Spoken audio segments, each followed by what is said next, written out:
Merhaba sevgili izleyiciler ve dinleyiciler. Sağlam Para kanalına hoş geldiniz. Ben Serhat ve bugün araştırmalarıma dayanarak Türkiye'nin 2025'te 3. çeyrek yani Temmuz'dan Eylül'e kadar olan dönemde enflasyon ve ekonomik durumu ele alacağız. Bu video resmi verilere dayanmaktadır. Adım adım analiz edeceğiz. Konu karmaşık görünebilir ama dinleyicilerimize her şeyi basit ve akıcı bir dilde anlatmayı amaç edindim. Hem uzmanlara hem de günlük hayatta etkilenen yani bizleri etkileyen durumları, gelişmeleri merak edenlere hitap etmek amacıyla bu videoyu çekiyorum. Öncelikle neden bu konuyu konuşuyoruz? Enflasyon ve ekonomi hepimizin cebini, işini ve geleceğini doğrudan etkiliyor. 2025'te Türkiye yüksek enflasyonla mücadele ederken büyüme hedefleri dengelenmeye çalışıyor. Sıkı para politikaları burada kilit rol oynuyor. Haydi tarihsel bağlamda bir bakalım. 2025'e girerken enflasyon Mart'ta 38,10 gibi yüksek bir zirve yapmıştı. Deprem sonrası toparlanma maliyetleri, döviz dalgalanmaları ve önceki yılların gevşek mali politikaları bu zirvenin arkasında ana nedenlerden biriydi. Ama iyi haber, aylık rakamlar değişken olsa da genel bir düşüş trendi var. Mesela Mart'ta %2,46'lık artış, Nisan'da %3, Mayıs'ta ise 1,53, Haziran'da ise 1,37 ve Temmuz'da 2,06 idi. Bu sayede yıllık enflasyon Temmuz'da 33,52'ye geriledi.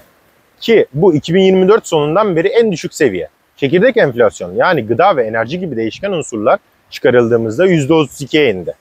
Bu temel baskıların azaldığını gösteriyor. Sanki fırtına yavaş yavaş dinmeye başladı. Üretici fiyat endeksi de benzer bir hikaye anlatıyor. Temmuz'da aylık 1,8 artarken yıllık %40,5 oldu. Önceki aylardan düşüşle bu trendi diğer gelişmekte olan ülkeler gibi örneğin Arjantin reformlarıyla uyumlu. Ama dikkat etmeliyiz. Türkiye'nin enflasyonu hala Brezilya %4 ve Endonezya %2,5 gibi rakiplerine göre çok yüksek. Neden? Çünkü biz gıda ve enerji maliyetlerinde halkı daha fazla vuruyor. Şimdi 3. çeyreğe odaklanalım. Temmuz verileri elimizde. Ağustos ve Eylül tahminlerine dayalı olarak Temmuz'da TÜFE yıllık 33,52. Önceki aylardan 1,53 puan düşüşüyle piyasa beklentisinin %34,05 altında kaldı. Bu olumlu bir sürpriz. Sektörel dağılmaya bakalım. Konut ve kamu hizmetleri aylık 5,78 artışla başı çekti. Elektrik ve su tarifeleri burada etkili. Gıda ve alkolsüz içecekler %1,5, %1,8'de kaldı. Mevsimler hasatlar sayesinde kaldı.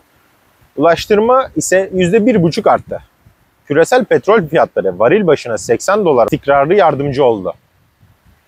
Giyim ve ayakkabı ise %0,5 geriledi. Yaz indirimleri sağ olsun diyebiliriz. Bölgesel farklar da önemli. Şehirlerde örneğin İstanbul'a bakarsak enflasyon %35. Ama kırsalda bu %30'a kadar gerileyebiliyor. Yaşam maliyetleri eşitsizliği bariz bir şekilde ortada tabii ki de. Ağustos tahminleri ise piyasadaki katılımcıların anketlerine göre aylık TÜFE 1,8 ile 2,2 aralığında öngörülüyor. Yıllık enflasyon %32 ile 33'e düşebilir. Okula dönüş döneminde eğitim maliyetlerinde bir %3 veya 4'lük bir artışla etkilenebileceği düşünülüyor. Ama resmi ve henüz veri yok. TÜİK genellikle ay başında yayınlamalar yapıyor. Genel ekonomiye geçelim. 3. çeyrek 1. çeyreğin %2 büyümesinden kaynaklı ve 2. çeyreğin tahmini %2,5'undan yola çıkıyor. Mevsim ve takvim etkilerinden arındırılmış bir çeyrek %0,5'lik bir artış söz konusu olabilir. Yani momentum yavaş. 3. çeyrekte ise endüstriyel üretim ve perakende satışlar modest büyümeyi işaret ediyor. %2,5 ve 3 arasında hizmet sektörlerinde, tatil perakendelerinde olumlu. İhracat Temmuz'da yıllık %5 artarak 25 milyar dolara ulaştı. Ama ithalatte 31 milyar dolar ile ticaret açığı ise 6,4 milyar dolara genişledi. Cari açık için yıllık 35 milyar dolar tahmin ediliyor. Bu ithalat bağımlılığımızı hatırlatıyor enerji gibi. Özellikle yurt dışından çok enerji ithal ediyoruz. İş gücü piyasasına baktığımızda işsizlik %8,7 iken genç işsizliğin artarak devam ettiği %15 ile 16 arasında. Atıl işsizlik ise %25 civarında eşitsizliği arttırıyor. Yan taraftaki tabloda size 2025 yılının aylık TÜFE verilerini özetliyorum. Ve 3. çeyreğin girişini gösteriyor. Görselleştirelim dedim ki daha net olsun. Bu tablo yıllık orandaki tutarların düşüşünü gösteriyor. 3. çeyrek olumlu başlıyor, değil mi? Ama veriler dinamik. Ağustos raporunu güncelleyecek olursak, para politikası ön planda. %50 politika faizi kredi büyümesini %10 yavaşlattı.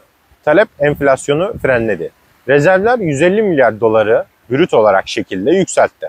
Altın kazanımları ve yabancı girişler sayesinde mali disiplin de etkili. Kamu harcamalarında kesinti ve KDV gibi dolaylı vergilerde artış tabii ki de yardımcı oldu. Ama asgari ücret ayarlamaları 22.104 TL talep baskısı yaratabilir. Risklere gelecek olursak, yüksek faizler rezonasyon yaratabilir. Mali gevşeme enflasyonu tersine çevirebilir. Sonuç olarak 3. çeyrek kritik bir dezenflasyon aşamasında. Temmuz verileri iyimserliğini sürdürüyor. Ama tek haneli enflasyon yolu uzun gibi gözüküyor. Küresel belirsizlikler de tabii ki de dikkat çekiyor. Halk bu durumdan fazlasıyla etkileniyor. Neden etkileniyor? Çünkü enerji pahalı, gıda pahalı. Asgari ücretle yaşayan birisi çok daha zorluklar yaşıyor. Bu durumda biz neler yapmalıyız? Yani kısa birikimler yapmak gerekirse günümüzde altının fiyatı 4400 Türk lirasını aştı gram olarak. Bu durumda yapabileceğimiz en basit yatırımlar şu an benim için sadece gümüş oluyor. Hani haftada bir veya artık eskiden günde bir derdim. 1 gram, hatta hala günde bir olabilir ama ne olur ne olmaz diyorum ben. Hani olabildiğince gümüş toplamayı hedefleyebiliriz. Tabii ki de yatırım tavsiyesi değildir ama ben bunu böyle örnek görüyorum. Bizi izlediğiniz için teşekkür ederim. Sağlam Para kanalına abone olmayı unutmayın ve fikirlerinizi belirtin lütfen ki bu kanal tamamen sizler için var. İzlediğiniz için teşekkürler. Beğenip abone olmayı da unutmayın.